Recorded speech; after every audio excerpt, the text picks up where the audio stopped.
जलन। ममता बहुत ही सीधी और प्यारी लड़की थी, वहीं सुनील एक सरल और आगे बढ़ने की सोच रखने वाला लड़का। सुनील, बेटा सुनील कहाँ है? अरे जरा एक गिलास पानी तो दे दो। हाँ माँ अभी आया। क्या माँ, पानी तेरे सर के पास ही तो रखा है, क्या हो गया है? तबीयत खराब है क्या? अरे नहीं नहीं, वो उठने का मन ही नहीं कर रहा था, तो देखा ही नहीं। वैसे क्या कर रहा है? यहाँ बैठ ना मेरे पास। वहाँ पढ़ रहा था। वो कहना नौकरी में तो वक्त नहीं मिलता, अब ऑफिस से घर आकर ही तो वक्त मिलता है। अच्छा अच्छा ठीक है, पढ़ ले जा बेटा। सुनील पढ़ लिख कर और आगे बढ़ना चाहता था, लेकिन माँ की तबीयत खराब देखकर सोचता है कि शादी ही कर ले। कब तक माँ का ख्याल वो अकेले रख पाएगा? तो एक दिन, माँ ये ममता है, मैंने इससे शादी कर ली है।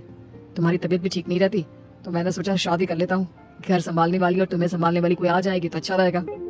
माँ अचानक से सामने बहू देखकर हैरान रह जाती है। बेटा ये क्या बात होती है? न बैंड न बाजा न दहेज न शगुन, ऐसे कैसे बहू आ गई? माँ तू तो जानती है मैं नौकरी के साथ पढ़ाई कर रहा हूँ, तो कहाँ से इतना पैसा बचा पाता कि धूमधाम से शादी करता। वैसे भी माँ लोग तो आकर खाकर निकल जाएंगे, इसलिए बस वैसे ही। माँ जी मैं आपका ख्याल रखूंगी, वैसे भी ये आगे की पढ़ाई कर रहे हैं, अच्छा कुछ कर गए तो सबके दिन फिर से अच्छे आ जाएंगे।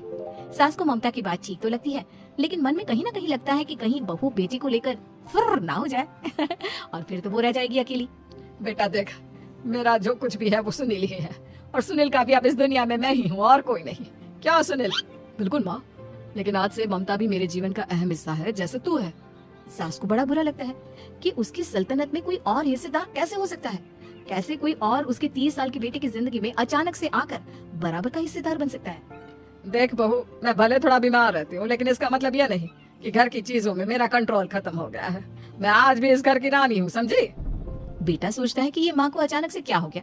कल तक जो माँ कहती थी कि जिंदगी का कोई भरोसा नहीं, वो अचानक से जंग के मैदान की झांसी की रानी कैसे बन गई? माँ क्या हो गया? सब ठीक है ना? अचानक कैसी बात कर रही हो? ममता का आज पहला दिन है, स्वागत करो उसका। आसपास की आंटियों को बुलाओ, नई दुल्हन की मुंह दिखाई करवाओ। खैर सास होने का फर्ज निभाती है और बाद में एक सहेली के साथ बाहर निकल जाती है। क्यों नहीं बताया नहीं कि बेटे का ब्याह कर रही हो? वैसे तो सारा दिन हम ही में घुसी रहती हो। अरे मुझे भी तो अभी पता चला, क्यों अचानक सर पर लेकर आ गया। कहता है बहू है माँ तुम्हारी, अब इसको भी इतना ही मैं प्यार करता हूँ जितना तुझे करता हूँ। लो जी ये क्या बात होगी? क्यों इतना प्यार करता है? अरे माँ का प्यार तो ज्यादा होता है। अब उसको तो कोई दूसरा पति मिल सकता है, लेकिन तुम ही बताओ, क्या माँ की ममता किसी और की हो सकती है? ना जी ना, बेटे को समझाओ ये बात। अरे क्या समझाऊं, मुझे तो खुद ही समझ में नहीं आ रहा कि क्या हो रहा है। जो बेटा कल तक माँ माँ करता था, अचानक से बीवी बीवी का राग आलाप रहा है। देखा, उसकी बीवी ना सुंदर और जवान है, सुंदरता के आगे तो एक से एक नहीं टिके। तो तेरा बेटा किस खेत की मूली है?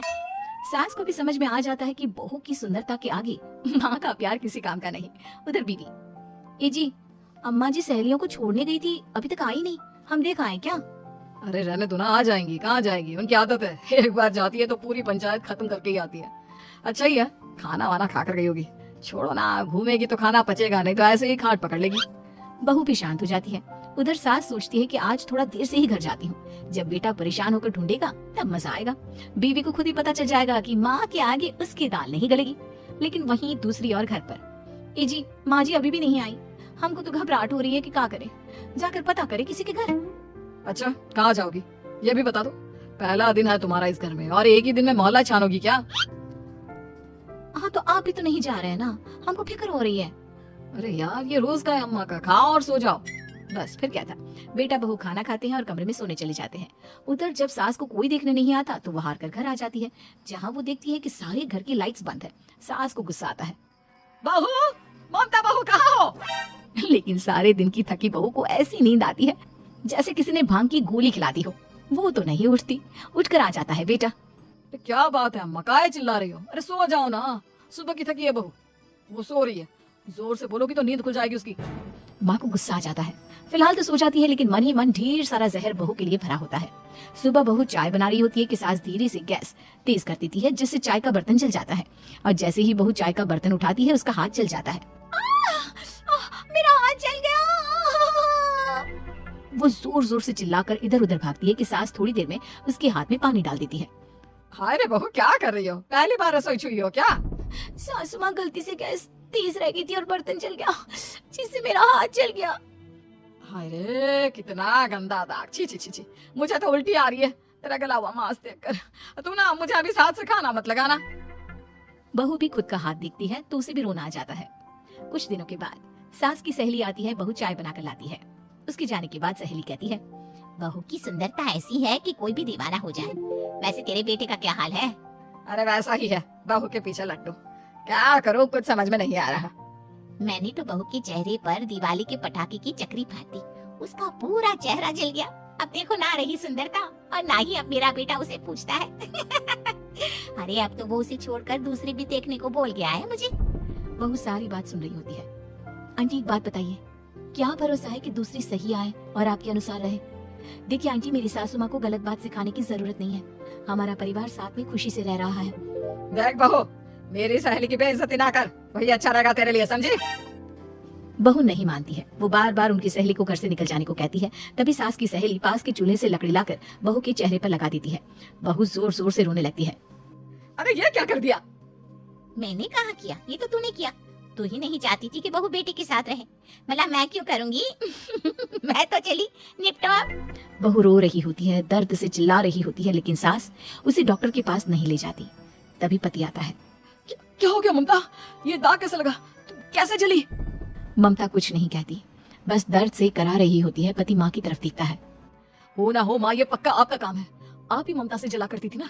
देखना माँ, अब पुलिस आएगी, केस बनेगा, लेकिन पहले मैं ममता को अस्पताल लेकर जा रहा हूँ। सभी अस्पताल जाते हैं, जहाँ डॉक्टर ममता की सास से कहते हैं, आपने तो नहीं जलाया ना बहू को?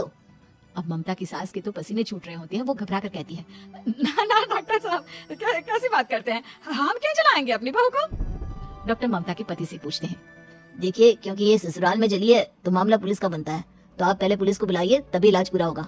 सास डर जाती है कि अब तो बची जिंदगी जेल में ही रहना होगा। रहने दीजिए ना, पुलिस को क्यों बुलाना? सारी हंसी खत्म हो जाएगी जब पुलिस के डंडे पड़ेंगे। बहू को जलाना भले ही बहुत आसान हो, लेकिन उसके बाद सारी जिंदगी जेल की हवा खाना। सास डर जाती है। पुलिस आती है। पास लेटी दर्द से करा रही ममता स्टेटमेंट देती है। तो क्या हुआ था? कैसे जली आप? ममता पास खड़ी सास को देखती है। बेटी बताओ, कैसे जल गई तुम? ओए, काका का किरण वाली शाहरुख, चुप, बिल्कुल चुप। सास चुप। सभी इंतजार करते हैं कि ममता क्या बोलेगी। जी मैं खाना बना रही थी, लकड़ी उड़कर मेरे ऊपर गिर गई और मैं जल गई। सास बहू की बात सुनकर रोने लगती है। देखा माँ, कितनी समझदार है ममता। ये चाहती तो, हाँ बेटा, ये चाहती तो मैं आज जेल में होती। मुझे माफ कर दे, मैं आगे से अभी कभी ऐसा नहीं करूंगी। बहू के साथ मिलकर रहूंगी, मुझे माफ कर दे।